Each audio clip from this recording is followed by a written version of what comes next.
Hey everybody, it's your old pal Chuck, and it's time to get our ninja on! Today we will be taking a look at, from the G.I. Joe Retaliation line, Ultimate Storm Shadow. This figure is basically the definitive version of the classic 1980s Storm Shadow.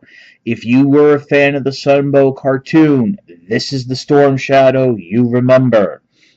Color-wise, he's very simple. White, a black belt, a black sash that covers up the bright red Cobra logo, unfortunately. Backpack is removable, and it's just one of many accessories this figure comes with, which we will get to. My figure, unfortunately, came a little misassembled, and I did not realize this until I opened him up to do this review. The sash was on the wrong arm. It was coming down this way when it should be coming down that way. I'm not sure if it really made much of a difference, but for aesthetic reasons, I switched it. There is one other issue that unfortunately I could not tell, and you yourself will not be able to tell looking for this figure in package, which we will get to later on in this review. So, for Articulation, Ultimate Storm Shadow uses basically the same body build as the 30th anniversary Renegade Storm Shadow. What that means is the shoulders, the chest with a slight modification at the shoulders, at the shoulders here, I meant to say the torso, the upper legs. The lower legs, believe it or not, are a different mold. They have a different wrapping. The arms are new, but I do believe the hands are the same because they basically have that same grizzled old wrestler type of grip, as you can see, and that makes it possible for him to hold the plethora of ninja weapons he comes with. Head is on a ball joint, not as expressive as some other joints, but it gets the job done. He has a forward and back ab crunch that is not hindered by the sash. That is something really cool. Universal joints in the shoulders. 90-degree bend at the elbow. Rotation at the elbow. He has the new wrist articulation. Sorry, it took him out of frame for a minute. Basically what that means is this hand can actually move in and out like that. Like, you know, if you're doing the old I will crush you pose. Usually the right hand is the one that goes up and down. I think that's a little interesting. The left hand is the one that can go up and down, which it does quite nicely. I had to loosen the joints a little, but that might be just me. Moving down, ball jointed hips, double jointed knees that give you the full 90-degree bend, and he does have the locker ankles that can go side to side as well as pivot up and down. Unfortunately, this is where a boot or calf, some sort of a cut for rotation would have been nice, because with the ankle pivot you are missing out on that whole ankle rotation, which is something that humans can do and makes for great posing. Now, let's get to his accessories. I was not kidding when I said Storm Shadow came with a lot of accessories, and the best part is the hands can hold him. After reviewing the dollar store Storm Shadow, which basically used the same body mold, especially with the hands, I was concerned that the hands were molded in such a way that nothing could be held. I was wrong. Nunchucks. Perfect. Can do all those great ninja poses. Hit up my Instagram account, ChuckDog1999. You can see some photos I took. Ninja fan. If you are a fan of the Teenage Mutant Ninja Turtles line, ooh, I made a pun there. Watch the cartoon. April O'Neil uses this and can kick butt with it. This is all metal and probably razor, and you can cut things. There, I am issuing now a Gary Godso What's on Joe Mind pre-loss. All the stuff here, including the Ninja Star, which can actually peg onto the back of his sheet of his sash can be pre-lost. These are really tiny. They can all be held, but they are really tiny. Right here on this little thing. I think it's some sort of like dart holder. I can't even pick it up with my hand. Would you believe that that middle dart is removable? Here, let me bring this in. I'm going to focus on this right now. That middle dart is removable. It can fit in this holder. That has to be the smallest accessory I have ever seen. It is smaller than the bullet that came with Pursuit of Cobra Lowlight. Those all come in a little baggie underneath his larger accessory, which we will get to in a little bit. Unfortunately, I have not discovered how he can hold them all, except for the fact that they might be able to fit in the slots in the back of his backpack, which, as you can see, I'm using to hold two sais, which he can hold in the traditional ninja style and in the traditional ham-fisted style. He also has his signature katanas, which can fit in quite nicely. These, while the blade design I am not in love with, this does use the wider molding on the grip, which means it holds that much better. Finally, he comes with a bow and arrow, which was a classic Storm Shadow accessory from back in the day. Those can just slip right in to the opening here, and there you go. And yes, he can hold the bow and arrow in believable poses. Not the best, but it's believable. Yeah. There's a lot of play patterns here to have Storm Shadow do different missions. Unfortunately, you really can't use them all at the same time, but it's close enough. One of the other accessories this figure comes with is a interchangeable head. This is done in the movie style of the actor who played Storm Shadow.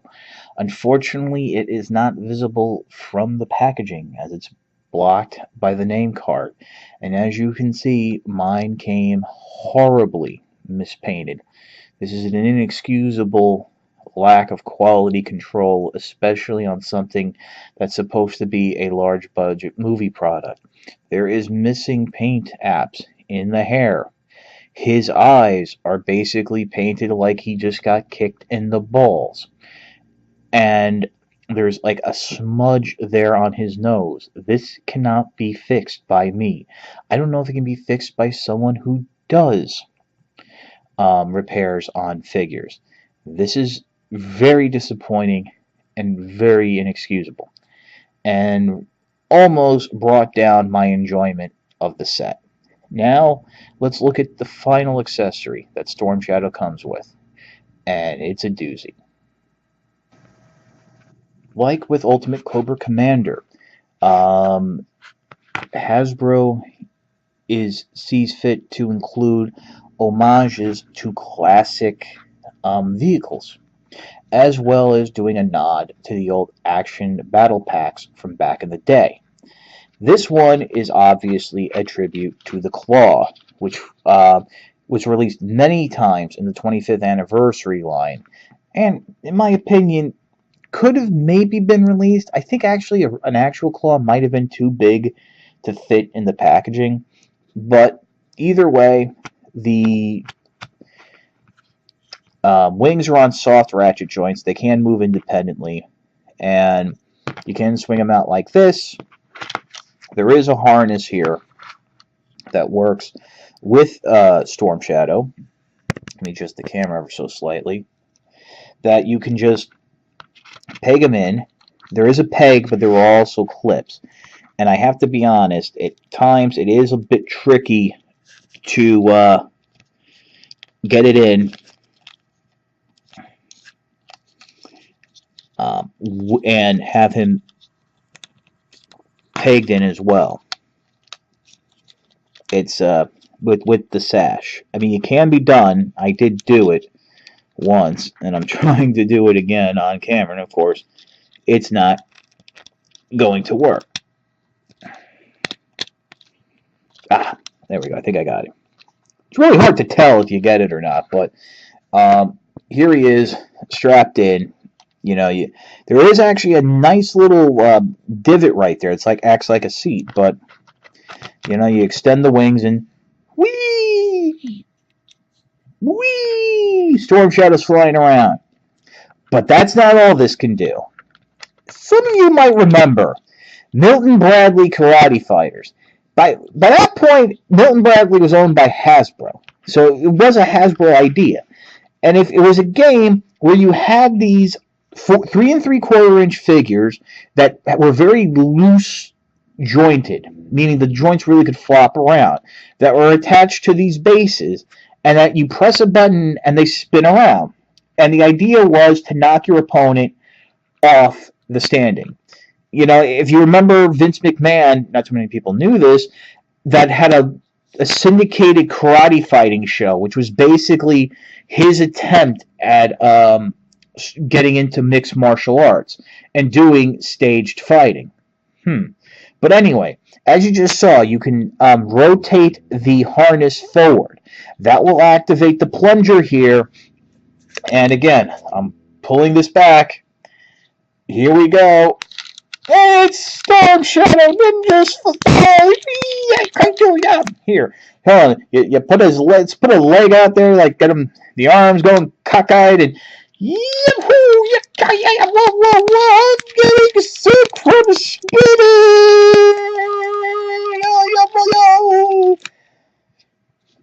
This is okay. The Whirlwind Kick figure is not. And yes, I am taking a shot at the members of What's on Joe Mind who give me a hard time about saying that figure was pretty good. Actually, both of them, the Storm Shadow and the Snake Eyes versions. This is cool. This is fun and really makes it worth the set. Alright, let's cut out with the silliness and I'll give you my final thoughts. Oy. After all that excitement, Storm Shadow needs to fan himself off. This is a great figure. I ended up liking it more than I thought I would. Especially once I saw that horribly painted head. But like I said at the beginning, this is the definitive version of Storm Shadow. This is the guy you remember. This is the guy that when people say Storm Shadow, this is what they think of. This is the guy that, my good friends from TFW, WTF at TFW 2005, the Cybertron Twincast, Transformer fans. This is the figure they're looking for because this is the Storm Shadow they remember. Unfortunately, he's somewhat hard to find because of how figures were released. In all honesty, I see this guy going for a premium online, and I can't recommend you paying that, especially since it's such a new figure. And a lot of this tooling has been reused in other figures that you might be able to cobble together your own version of Storm Shadow if you're somewhat of a customizer. I don't know what 2014 holds for the Joe line, but I have to tell you, this was one of the shining standouts of the 2013 line. And maybe Hasbro realizes how hard this figure is to find, along with the other Ultimate versions, and you might see it trickle into retail and on shelves in 2014. If so, definitely pick it up. This is your old pal Chuck for Storm Shadow. We'll see you next time.